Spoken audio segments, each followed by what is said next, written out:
हरियाणा राज्य की जब राजनीति के बारे में बात होती है तो सतेंद्र सिंह का नाम निकलकर सामने आता है। ऐसा मैं इसीलिए बोल रही हूँ क्योंकि सतेंद्र सिंह की अगर हम लोग बात करें तो हरियाणा की सबसे हॉट सीट यानी कि आदमपुर। क्यों मैं बोल रही हूँ? क्योंकि पिछले 50 से 55 सालों से सिर्फ एक ही परिवार वहां पर राज करता आ रहा है और उसके बावजूद भी सतेंद्र कुमार पिछले 15 से 20 सालों से आदमपुर से इलेक्शन लड़ते आ रहे हैं और लोगों के बीच में इनका जाना लगातार लगा रहता है। आज हम लोग राजनीतिक चर्चा करने के लिए पहुंचे हैं सतेंद्र सिंह के पास और ये जानने के लिए कि अब जैसे 2024 में इलेक्शन आने वाले हैं, आई थिंक मुश्किल से मुश्किल 2 से 3 महीने ही बचे हैं, उससे पहले इनकी क्या तैयारियां हैं। और जैसा कि आपको पता है कि आम आदमी पार्टी ये ज्वाइन कर चुके हैं और आम आदमी पार्टी से इन्होंने बाई इलेक्शन लड़ने का भी कार्य किया था। पहला इलेक्शन 2014 में कांग्रेस से लड़ा था, तो 2022 में बाई इलेक्शन लड़ा था और तीसरे नंबर पर रहे। आज मौजूद है मेरे साथ सतेंद्र कुमार जी, सतेंद्र सिंह जी। सर, सबसे पहले स्वागत है आपका हमारे चैनल स्वतंत्र भारत न्यूज में। बहुत बहुत धन्यवाद और आपका भी स्वागत है और मैं आपके सभी दर्शकों को भी राम राम।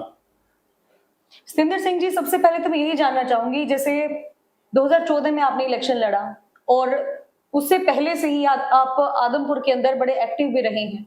हो सकता है कि भाई अलग अलग पार्टी आपकी रही, पहले कांग्रेस रही, उसके बाद आप आम आदमी पार्टी से लड़े।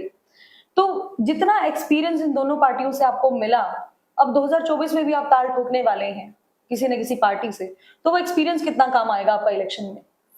देखिए, निसंदेह आदमपुर मेरी जन्मभूमि रही है, मेरी कर्म भूमि रही है। यहीं पे पढ़े, यहीं पे ही क्योंकि गांव न्योली खुर्द है मेरा, एक किसान का बेटा हूँ, किसानी की, खेती की जी। और यहीं आसपास पढ़ लिख कर यहीं स्कूलों में पढ़े, सरकारी स्कूल में पढ़े, सरकारी कॉलेज में पढ़े, फिर चंडीगढ़ पढ़ने का मौका मिला, दिल्ली उच्च शिक्षा लेने का मौका मिला जी। और फिर कहीं ना कहीं महसूस हुआ कि इस क्षेत्र को एक राजनीतिक प्रतिनिधित्व की जरूरत है और राजनीतिक प्रतिनिधित्व इस क्षेत्र को बहुत अच्छा मिला जब तक चौई भजनलाल रहे। चौई भजनलाल कोई वो पहचान के मोहताज नहीं है, ना केवल हरियाणा के अपितु हिंदुस्तान की राजनीति में एक अलग स्थान रखते हैं। उन्होंने इस इलाके के लिए पूरे इलाके को परिवार समझा, परंतु उनके जाने के बाद एक कमी महसूस हुई। आदमपुर विधानसभा क्षेत्र आज भी चौई भजनलाल की कमी को महसूस करता है। निसंदेह उनके सुपुत्र यहाँ पर चुनाव लड़ते रहे हैं, प्रतिनिधित्व करते रहे हैं, परंतु इलाके का प्रतिनिधित्व लोकसभा में, विधानसभा में विकास को लेकर कहीं ना कहीं मुझे लगता है, और ये बात स्वयं कुलदीप बिश्नोई ने भी पिछले जब बाई इलेक्शन था 2022 में, स्वयं कुलदीप बिश्नोई ने भी केवल ये कह के वोट मांगने का काम किया कि मैं 26 साल का वनवास तोड़ूंगा। तो वो खुद भी, वो परिवार भी मानता है कि इस इलाके को पिछले लंबे समय से एक वनवास, राजनीतिक वनवास झेलने का काम कर रहा है। वो जो स्थान है, जो राजनीतिक वनवास है, उसको कैसे समाप्त किया जाए, इसको लेकर लगातार 10 साल से तो मैं चुनावी राजनीति में ही हूँ। उससे पहले भी संगठन के काफी काम किए, संगठन में अलग अलग पदों पे रहे, तो कहीं ना कहीं इस इलाके को आगे बढ़ाने की एक जो मन में आप कहे इच्छा है, आशा है, अपेक्षा है, आकांक्षा है, वो ज्वलंत है। मैं एक बात तो जरूर आपसे जानना चाहूंगी, जैसे नो डाउट पिछले 50 से 55 सालों से एक ही परिवार आदमपुर पर राज कर रहा है। आज के समय में अगर हम लोग भव्य बिश्नोई की बात करें, युवा एमएलए बने हैं वो, और हमेशा अगर उनके प्रोफाइल की बात करें तो वो हमेशा दिखाते हैं कि आदमपुर हलके में विकास कार्य चल रहे हैं, चाहे सड़कों का लगा लीजिए, नाले का लगा लीजिए, बिजली को लेकर लगा लीजिए, टेल तक पानी पहुंचाने का लगा लीजिए। तो वो, आप तो जमीनी स्तर पर रहते हैं, हमेशा लोगों के बीच में रहते हैं, उसको लेकर आप क्या कहना चाहेंगे? क्या विकास कार्य हो नहीं रहे हैं आदमपुर में? देखिए, आपने 3-4 विषय रखे, मैं उन सभी विषयों पे एक एक करके आपका ध्यान और दर्शकों का भी ध्यान आकृष्ट करना चाहूंगा जी। आपने कहा टेल तक पानी पहुंचाना। न्योली खुर्द मेरा गांव है, यहाँ से लगभग, हम जहाँ हिसार में बैठे हैं, यहाँ से लगभग आप ये मानिए 8-9 किलोमीटर पे गांव है मेरा, और मैं खुद किसान हूँ जी। और मुझे याद नहीं आता कि पिछली बार मैंने नहरी पानी, वो कहते हैं कि भी कब लगा के देखा था। तो ये तो बिल्कुल ही भ्रामक प्रचार है, इसका खुद जीता जागता उदाहरण मैं हूँ। आपने कहा सड़कों के लिए जी। सड़कों पे अगर आज आदमपुर में आप जाके देखेंगे तो वहां सड़कें कम है और खड्डे ज्यादा है। किसी ना किसी, मुझे समझ में नहीं आता ऐसा क्यों है, प्लान्ड जो डेवलपमेंट होनी चाहिए थी वो नहीं है। आज मॉनसून आया हुआ है, हमारी देसी भाषा में कह देते हैं चौमासा है। सारा आदमपुर क्षेत्र खुदा पड़ा है। आप अपने कार्यालय से, कल मैं आदमपुर मंडी आदमपुर में था, तो वहां पर हमारे साथी हैं जो वहाँ बोगा मंडी में जिनकी दुकान है, तो वो कह रहे थे कि जी मैं रहता तो शिव कॉलोनी में हूँ और यहाँ तक भी मेरी गाड़ी नहीं आती। और एक दिन मेरे बेटे ने जबरदस्ती गाड़ी लाने का प्रयास किया तो क्रांति चौक के पास सड़कें खोद रखी थी, वहां पे बारिश आई हुई थी तो पता नहीं लगा, वो खड्डे में फंस गई। तो इस तरह की जो समस्याएं हैं। दूसरी, आज पीने के पानी को लेकर आदमपुर विधानसभा क्षेत्र में जिस तरह की त्राही है, मैं हैरान होता हूं। कल भी मेरे पास बिजली की आपूर्ति को लेकर जिस तरीके की कल रात को भी गांव काजला से मेरे पास फोन आया लगभग 11:30 बजे कि जी 2 रात होगी लाइट ही नहीं आ रही है। तो इस तरह की जो परिस्थितियां हैं, देखिए निसंदेह भव्य युवा हैं और परंतु समझ नहीं पा रहे हैं कि क्यों भव्य युवा होते हुए और इतना लंबा राजनीतिक परिवार होते हुए क्यों नहीं आदमपुर की मूलभूत सुविधाओं की तरफ भी ध्यान दे पा रहे हैं। सर मैं एक चीज और जानना चाहूंगी आपसे मैं कि 2024 का भी इलेक्शन है और कहते हैं कि प्रत्यक्ष को प्रमाण की आवश्यकता नहीं होती, तैयारी आप कर रहे हैं, आम आदमी पार्टी में अभी आप हैं, और क्या आपको लगता है कि जैसे पिछली बार 2022 में हम लोग बाई इलेक्शन की बात करें, लग रहा था कि आम आदमी पार्टी खाता खोल लेगी लेकिन नहीं खोल पाई। अब आम आदमी पार्टी के पल्ले कुछ नहीं रहा हरियाणा की अगर हम लोग बात करें तो, क्योंकि इतने जो सीनियर लीडर थे वो भी छोड़ के वहां से चले गए। अब आपकी मैं बात करूं तो सिर्फ आम आदमी पार्टी के दम पर अगर आप इलेक्शन लड़ते हैं तो मुश्किल नहीं होगी आपके लिए? देखिए, सर्वप्रथम तो मैं आपका बताना चाहूंगा, बाई इलेक्शन 2022 में हमने लड़ा और क्योंकि जाना पहचाना नाम था, हम पूरे विधानसभा में पूरे लोगों के, हमारे परिवार के सुख दुख के साथी रहे। जब आंदोलन की बात आई, चाहे जल संघर्ष समिति का आंदोलन रहा हो, चाहे 5 गांवों के स्वामित्व का मामला रहा हो, लाल डोरे की समस्या रही हो, किसी भी तरह की जो समस्या रही उसमें हमने कंधे से कंधा मिलाकर संघर्ष किया, चुनाव लड़ा। निसंदेह चुनाव शुरू हुआ था शिक्षा पे, स्वास्थ्य पे, विकास पे, परंतु वो धीरे धीरे क्योंकि बाई इलेक्शन था और जो पुरानी 2 पार्टियां थी उन्होंने कहीं ना कहीं वो इलेक्शन उनके बीच में पोलराइज हो गया, जिसको हम कहे ध्रुवीकरण हुआ वोटों का। और उसके बाद देखिए 14 में भी चुनाव लड़ा और उसके बाद उससे सबक लेते हुए हमने काम किया। 2022 में चुनाव लड़ा, उसे कहीं ना कहीं सबक लेते हुए हमने काम किया। और फिर कुछ स्वास्थ्य कारण थे जिनकी वजह से चिकित्सीय सलाह डॉक्टरों ने कहा और कुछ ऑपरेशन हुए, कुछ सर्जरी हुई मेरी, तो मैं लगभग 6-7 महीने 8 महीने लंबे समय आदमपुर विधानसभा में नहीं जा पाए। और जब मैं गया तो मैं हैरान रह गया कि कहाँ तो मन में एक ये था कि बाई इलेक्शन सरकार ने जीता है, और जब बाई इलेक्शन था तो उस समय लगभग 2 साल का समय सरकार के पास था। और चूंकि भव्य तो नए हैं, कुलदीप जी पुराने थे, तो मुझे लगा कि उनका जो विधानसभा में जो तजर्बा रहा उसका लाभ आदमपुर क्षेत्र की जनता को मिलेगा। परंतु बड़ा कहते हुए दुख भी है और विकास तो दूर की बात है, अब तो उससे भी ज्यादा स्थिति खराब होने का काम हुआ है।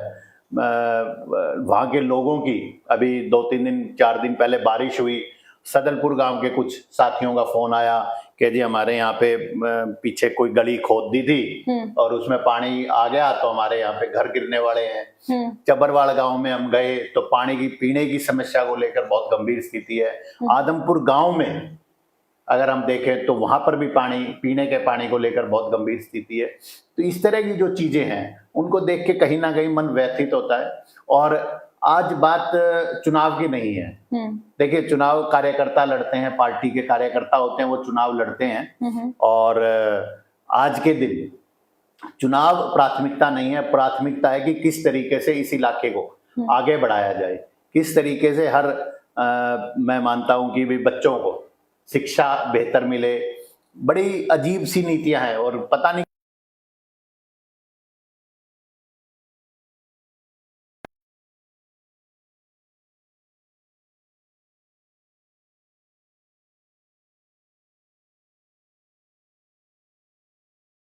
क्यों, और जो दावे करती है ये सरकार कि हम विकास कर रहे हैं, विकास की बात कर रहे हैं।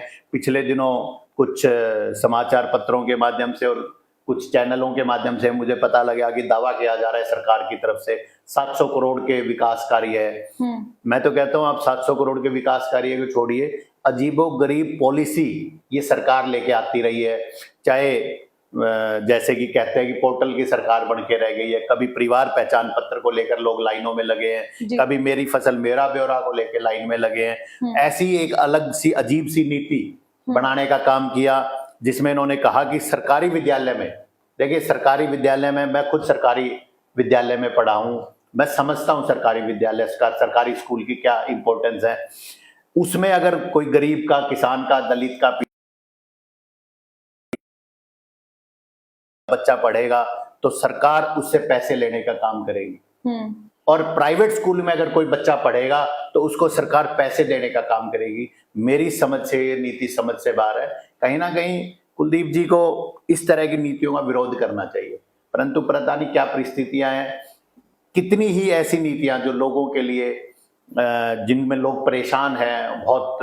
और इसका देखिए मैं कहता हूँ कि ट्रेलर भी लोगों ने दिखाने का काम किया। आपको नहीं लगता कि कुलदीप बिश्नोई को कोने में लगा दिया गया है? हालांकि हिसार से वो पूरी तरह से इंटरेस्टेड थे लोकसभा का चुनाव लड़ने के लिए, बीजेपी में जाने के बाद तो स्थिति कुछ और हो गई है। एक टाइम था जब राहुल गांधी के, सोनिया गांधी के वो साइड में बैठते थे, और आज का वक्त देख लीजिए, आज उनकी चलती ही नहीं है बीजेपी में। देखिए निसंदेह, मैं पहले भी मैंने कहा कि चौधरी भजनलाल परिवार और चौधरी भजनलाल कुछ एक ऐसी शख्सियत थी जो पूरे आदमपुर हरियाणा ही नहीं अपितु पूरे हिंदुस्तान में एक अलग शख्सियत के रूप में जाने जाती थी। और कुलदीप बिश्नोई जी की स्थिति कई बार समझ में नहीं आती, दयनीय नजर आती है। पिछले दिनों मैंने उनको एक चुनावों में देखा, जब उन्होंने कहा कि भाई मैं तो मान गया हूं, अब आप लोग भी मान जाएं। मैं तो पूछना चाहता हूं आपके चैनल के माध्यम से कुलदीप जी से, भव्य जी से, कि ऐसी क्या चीजें थी जिनको लेकर वो नाराज थे? ऐसी क्या बात, क्या लालच, क्या लोभ, क्या भय भारतीय जनता पार्टी ने दिखाया कि वो मानने का काम किया? और फिर उसके बाद वो आदमपुर विधानसभा में क्षेत्र में आके कहते हैं कि आप लोग भी मान जाएं। ये देखिए, मैं कहता हूं कि राजनीति हमेशा खुले में, ट्रांसपेरेंसी जो है वो राजनीति का एक पहला महत्वपूर्ण अंग है। उसको जब आप भूल जाते हैं, जब बंद कमरों में बैठ के आप इस तरह की सेटिंग करते हैं, निसंदेह कुलदीप जी का बहुत बड़ा कांग्रेस पार्टी में बहुत बड़ा कद था, और कांग्रेस पार्टी ने बहुत दिया इस परिवार को। आदमपुर विधानसभा क्षेत्र को कांग्रेस पार्टी ने बहुत दिया। एक समय था 2005 के चुनाव में जब चौधरी भजनलाल जी प्रदेश अध्यक्ष थे, उनके बड़े बेटे चंद्रमोहन जी डिप्टी सीएम थे, उप मुख्यमंत्री थे, उनके छोटे बेटे कुलदीप जी स्वयं लोकसभा के सांसद थे, और उनके भतीजे दूड़ाराम जी फतेहाबाद विधानसभा से एमएलए थे, विधायक थे। तो कांग्रेस ने इस परिवार को देने में कोई कमी नहीं की, कोई कोताही नहीं की, परंतु कुलदीप जी ना जाने ऐसी क्या वजह रही कि उसका लाभ निसंदेह उस परिवार को तो मिला, परंतु आदमपुर का परिवार जिसे कुलदीप जी कहते हैं, मानते नहीं है परिवार आदमपुर को, आदमपुर परिवार को इसका लाभ नहीं मिला। ये बात मैं मतलब निसंदेह गारंटेड कहता हूं, उसका लाभ कुलदीप जी आदमपुर विधानसभा क्षेत्र के लोगों को नहीं दिलवा पाए, और आज भी कमोबेश यही स्थिति है। आज तो देखिए स्थिति बड़ी, आप भी समझते हैं, बड़ी दयनीय स्थिति है भारतीय जनता पार्टी में। कुलदीप जी, आपने कहा सोनिया जी के, राहुल जी के बराबर बैठते थे, और आज बड़ा संघर्ष करना पड़ रहा है उनको कि मंच पे भी कुर्सी मिल जाए। तो इस तरह की जो चीजें हैं, ये उनका व्यक्तिगत नुकसान है। मैं इस पे व्यक्तिगत ज्यादा टीका टिप्पणी भी नहीं करना चाहूंगा, ये उनका व्यक्तिगत राजनीतिक नुकसान है, परंतु अपने व्यक्तिगत फायदे और नुकसान के लिए उन्होंने आदमपुर विधानसभा क्षेत्र के लोगों के साथ जो गलत किया, जो दुर्भावना से काम किया, जो उनको प्रताड़ित करने का काम किया, जो मुख्य धारा से उनको पिछाड़ने का काम किया, यह कहीं ना कहीं निंदनीय है, दयनीय और शोचनीय है। मैं आपको कहती हूँ कि आप आदमपुर से एक स्ट्रॉन्ग कैंडिडेट हैं, क्योंकि ये कहते हैं कि लोगों से रिश्ता बनाना आसान होता है लेकिन निभाना बहुत मुश्किल होता है। 2014 से लेकर अब तक बहुत आपने भी संघर्ष किया, लोगों के बीच में आप रहे, और हमेशा मैं देखती हूँ कि आपकी पोस्ट जब भी होती है तो लोगों के बीच की ही होती है। डेली आप कुछ ना कुछ पोस्ट करते हैं, लोगों के दुख में सुख में उनके साथ बैठे रहते हैं। 2019 में मुझे अभी भी याद है कि आपकी टिकट कट गई थी बीजेपी पार्टी की तरफ से, आप टिकट पर आप चुनाव लड़ना चाहते थे, सोनाली फोगाट जी को टिकट दी गई। तो अब मैं आपसे ये जानना चाहती हूँ, अब आम आदमी पार्टी में तो आप हैं ही, लेकिन अंदर खाते ये खबर भी है कि कहीं ना कहीं सतेंद्र सिंह का जो जुड़ाव है वो कांग्रेस पार्टी से है, और हो सकता है कि 2024 में कांग्रेस पार्टी से ही सतेंद्र सिंह आदमपुर से इलेक्शन लड़े। देखिए, निसंदेह मैंने आपको पहले कहा, एक कार्यकर्ता था, कार्यकर्ता हूँ, कार्यकर्ता रहूंगा। मैं अपने आप को नेता की उसमें नहीं मानता, मैं एक कार्यकर्ता ही मानता हूँ। मैं आदमपुर का भाई बेटा हूँ और वही रहना चाहता हूँ। देखिए, निसंदेह कहीं ना कहीं लोगों से मिले हैं, लंबे समय के बाद गए, विधानसभा क्षेत्र में परिवार था, साथी थे, उन्होंने सुझाव दिए कि किस तरीके से। देखिए, जब भी आप कहीं कोई ऐसी स्थिति हो जहां आप खुद फैसला लेने में सक्षम ना हो, तो परिवार और साथी आपको एक अच्छी सोच और एक सलाह देते हैं। सभी साथियों ने एक अच्छी सोच के साथ सलाह देने का काम किया, मैं उनका इसके लिए भी शुक्रगुजार हूं। और कुछ दिन में देखिए, कोई जो लोगों ने, जो मेरे परिवार के साथियों ने कहा, तो कोई ना कोई एक अच्छा फैसला सब मिलकर सामूहिक रूप से लेने का काम करेंगे। और देखिए, चुनाव महत्वपूर्ण नहीं है, मैं तो पहले भी कहता रहा हूँ। सौभाग्य है मेरा, 2 बारी मुझे इस इलाके में अलग अलग 2 राष्ट्रीय पार्टियों ने अपना प्रतिनिधित्व करने का मुझे मौका मिला जी। तो चुनाव महत्वपूर्ण नहीं है सौम्या। मैं ये है कि भी किस तरीके से आदमपुर विधानसभा क्षेत्र का, कुलदीप जी ने तो कह दिया 26 साल का वनवास दूर करेंगे, नहीं कर पा रहे हैं। विकास एक सतत प्रक्रिया है जो चलनी चाहिए। देखिए, मैं कह रहा हूं, विकास, आप स्कूल में जाते हैं, फिर कॉलेज में जाते हैं, फिर यूनिवर्सिटी में जाते हैं, ये सतत प्रक्रिया का रूप है। इसी तरीके से ग्राम पंचायत है, फिर उप तहसील आती है, फिर तहसील आती है, फिर नगर पालिका आती है, फिर उपमंडल बनते हैं, फिर जिला बनते हैं। पता नहीं कुलदीप जी किस दिशा में आदमपुर को ले जाना चाहते हैं। 2 साल पहले नगर पालिका बनी, आज उस नगर पालिका को हटाने में प्रयासरत हैं और सोशल मीडिया के माध्यम से उसका श्रेय भी ले रहे हैं कि देखिए, मैं नगर पालिका हटा रहा हूं, भव्य नगर पालिका हटवा रहा है। विकास की बजाय किस दिशा में हम जा रहे हैं? मैं सुनिश्चित, मतलब 100% दावे के साथ कहता हूं, मैं आदमपुर विधानसभा में पिछले 15 से 20 दिनों में जो बातचीत हुई मुझे, तो लोग नगर पालिका से तंग नहीं है, लोग नगर पालिका के रवैये से तंग है। जिस तरीके से वहां के स्थानीय नागरिक को नगर पालिका के नाम पे प्रताड़ित किया जा रहा है, लोग उससे तंग है। लोग विकास चाहते हैं, परंतु जो तरीका जो है उससे बहुत ज्यादा तंग है। 50 सालों से पर ये जो आदमपुर के लोग हैं, एक परिवार को देखते आ रहे हैं। आप कह रहे हैं कि विकास कार्य नहीं हुए, लोगों को भी पता है इस बात का, लेकिन उसके बावजूद भी एक परिवार को रिपीटेडली जिताना कहां तक सही मानते हैं आप? लोग बोल क्यों नहीं पा रहे हैं फिर? देखिए, लोकतंत्र में, इसीलिए लोकतंत्र की स्थापना की गई थी। 1947 में देश आजाद हुआ, तब ये लोकतंत्र इसीलिए लेके आया गया था। बाबा साहब अम्बेडकर ने कहा था कि राजा माँ के पेट से नहीं, लोहे के डब्बे से पैदा होगा। उस समय मत पेटियां होती थी, आज ईवीएम से राजा पैदा होने का काम करते हैं। मैं ये मानता हूं कि लोकतंत्र में जो लोग कहते हैं वो सर्वोपरि होता है। और देखिए, ऐसा नहीं है कि लोगों ने प्रयास नहीं किया, पर कई बार क्या होता है कि पूरे प्रयास सफल नहीं हो पाते। लोगों ने बहुत प्रयास किया कि अच्छा प्रतिनिधित्व मिले, परंतु मैं ये मानता हूं कि कहीं ना कहीं कोई परिस्थितियां रही, कोई पार्टियों की परिस्थितियां रही, कोई व्यक्तियों की परिस्थितियां रही, जहां पर कि लोग मन चाहा अपना नया प्रतिनिधि नहीं चुन पाए। ऐसा नहीं है कि भाई 100 में से 100% वोट कुलदीप जी को या उनके सुपुत्र को मिलते हों, ऐसा नहीं है। कहीं ना कभी वो 55% ले जाते हैं, कभी 60% वोटों का विभाजन होता है, और वो विभाजन कई मुद्दे होते हैं जिनको लेकर वोटों का विभाजन होता है। परंतु देखिए, मैं दावे के साथ कह सकता हूं, इस दफा अभी लोकसभा में लोगों ने एक ट्रेलर दिखाने का काम किया। सरकार केंद्र में भी थी, हरियाणा में भी थी, और फिर भी भारतीय जनता पार्टी को आदमपुर विधानसभा के क्षेत्र के लोगों ने हराने का काम किया।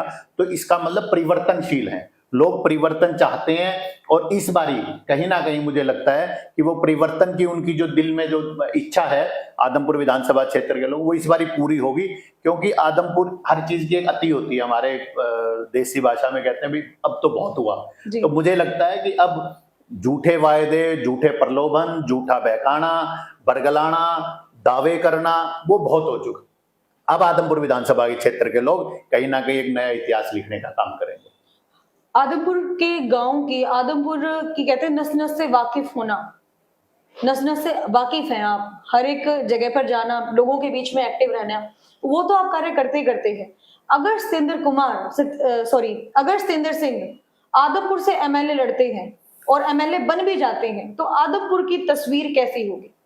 देखिए निसंदेह मैं, आपने पहले भी कहा कि यहीं पला हूँ, इसी मिट्टी में पला, इसी में बढ़ा, इसी में रहा, सुख दुख के साथी रहे, संघर्ष के साथी रहे। और देखिए तस्वीर, इच्छा शक्ति होनी चाहिए। जब इच्छा शक्ति आपकी हो और लोगों का सामाजिक साथ आपको मिल जाए तो कोई भी चीज मुश्किल नहीं होती। पहली प्राथमिकता जो रहनी चाहिए, मुझे लगता है आदमपुर की अगर हमें दिशा और दशा बदलने का काम करना है, पहली प्राथमिकता पानी की रहनी चाहिए जी। मुझे अगर कोई पार्टी मौका देती है और मैं अगर विधानसभा में पहुंचता हूं या कोई भी और साथी पहुंचे, तो मेरा तो यही एक मुख्य रहेगा कि कहीं ना कहीं सहयोग करेंगे कि वे इस सिस्टम से बदला जाए। और प्राथमिकता रहेगी पानी की, खेतों में पानी पहुंचे, घरों में पीने का पानी पहुंचे। दूसरी प्राथमिकता रहेगी स्वास्थ्य को लेकर। आज वहां पर जो सिविल हॉस्पिटल है वो एक रेफरल हॉस्पिटल बन के रह गया है। वहां पर केवल और केवल रेफर किए जाते हैं। पीएचसी हैं, सीएचसी हैं, उनके अंदर स्टाफ पूरा नहीं है। किस तरीके से स्वास्थ्य को ठीक किया जाए, उसके बाद अगला जो प्रयास है वो शिक्षा को लेकर रहेगा। स्कूल हैं, छात्र नहीं है, छात्र हैं वहां शिक्षक नहीं है। इस तरीके से प्लानिंग करके कि स्कूल भी रहे, छात्र भी हो और शिक्षक भी हो। तो देखिए मुझे लगता है कि जब पानी की समुचित व्यवस्था होगी, स्वास्थ्य की अच्छी व्यवस्था होगी, शिक्षा की अच्छी व्यवस्था होगी, तो कहीं ना कहीं धीरे धीरे धीरे ये तस्वीर बदलेगी और तस्वीर बदलनी चाहिए। मैं जब भी कोई इंटरव्यू खत्म करती हूँ तो हमेशा एक मैसेज लेती हूँ लोगों के लिए। तो अंत कर रहे हैं इस इंटरव्यू का और आपसे एक मैसेज जरूर लेना चाहूंगी आदमपुर के लोगों के लिए, क्या कहना चाहेंगे आप? देखिए मैं तो आदमपुर के लोगों को मैसेज कहाँ दूं, क्योंकि मैं भी आदमपुर का ही हूँ। तो कहीं ना कहीं मैं स्कूल में, मुझे आज भी याद है कि एक बार कोई आपस में कोई बातचीत थी, तो मैंने किसी को एक उंगली करके कुछ कहने का काम किया। तो मेरे शिक्षक ने कहा कि भाई जब तू उनको एक बात कहता है तो 3 बार खुद पे लागू होती है। तो आज अगर मैं अपील करूंगा तो कहीं ना कहीं मेरे तरफ भी 3 उंगलियां होंगी, मुझे 3 गुना उस पर काम करना पड़ेगा। उसको चरितार्थ करना पड़ेगा अपने अंदर लाकर। तो देखिए मैं तो यही मानता हूं कि लोकतंत्र की खूबसूरती जब रहती है जब कहीं ना कहीं प्रजातंत्र में सत्ता और विपक्ष बदलते रहे। बिल्कुल। एक चीज अगर चलती रहती है तो कहीं ना कहीं उस चीज में, हमारे देसी भाषा में कहा भी जाता है कि एक चीज से तो कई बार आदमी उगता जाता है, ऊब जाता है। परिवर्तन संसार का भी नियम है, प्रकृति का नियम है। और मैं यही चाहता हूं अच्छे लोगों के लिए, हमारे आने वाली पीढ़ी के लिए हम सबको सतत प्रयास करना होगा। आदमपुर की तस्वीर को बदलने के लिए हमें आदमपुर विधानसभा में अच्छे प्रतिनिधि को भेजना होगा। मेरी सभी से यही हाथ जोड़कर निवेदन है। Thank you so much Satendra ji, इतना कीमती वक्त हमें देने के लिए। बहुत बहुत धन्यवाद। तो सतेंद्र सिंह जी हैं और 2014 में इन्होंने कांग्रेस से चुनाव लड़ा। 2022 में इन्होंने बाई इलेक्शन लड़ा, आम आदमी पार्टी से ताल ठोकी। हालांकि उस टाइम इलेक्शन जो था वो कांग्रेस और बीजेपी का ज्यादा दिखाई दे रहा था। जिन्होंने आदमपुर इलेक्शन को बहुत नजदीक से देखा है वो समझ पाएंगे इस बात को। लेकिन अब जो है अंदर खाते बहुत सारी खबर चल रही थी कि सतेंद्र सिंह जो है आने वाले टाइम में कांग्रेस पार्टी ज्वाइन करने वाले हैं, वहीं से इलेक्शन लड़ने वाले हैं। हालांकि इंटरव्यू में थोड़ा थोड़ा क्लियर हुआ है, लेकिन अभी स्पष्ट तौर पर ये दिख नहीं पा रहा है कि सतेंद्र सिंह कांग्रेस पार्टी ज्वाइन करेंगे या नहीं करेंगे। लेकिन आपकी क्या राय है ये आप जरूर बताइएगा। और इलेक्शन को लेकर हमारी जो ये सीरीज है, लगातार हम उन कैंडिडेट से आप लोगों को रूबरू करवा रहे हैं जो विधानसभा क्षेत्र से लड़ना चाहते हैं और ताल ठोकना चाहते हैं, साथ ही साथ मुद्दे भी जानते हैं उनसे कि किस प्रकार के मुद्दे वो जनता के सामने रखने का कार्य करेंगे। तो ये सीरीज आपको कैसी लग रही है ये भी जरूर बताइएगा। बने रहिए स्वतंत्र भारत न्यूज के साथ। मैं सौम्या माथुर आप सभी दर्शकों से लेती हूँ इजाजत। नमस्कार।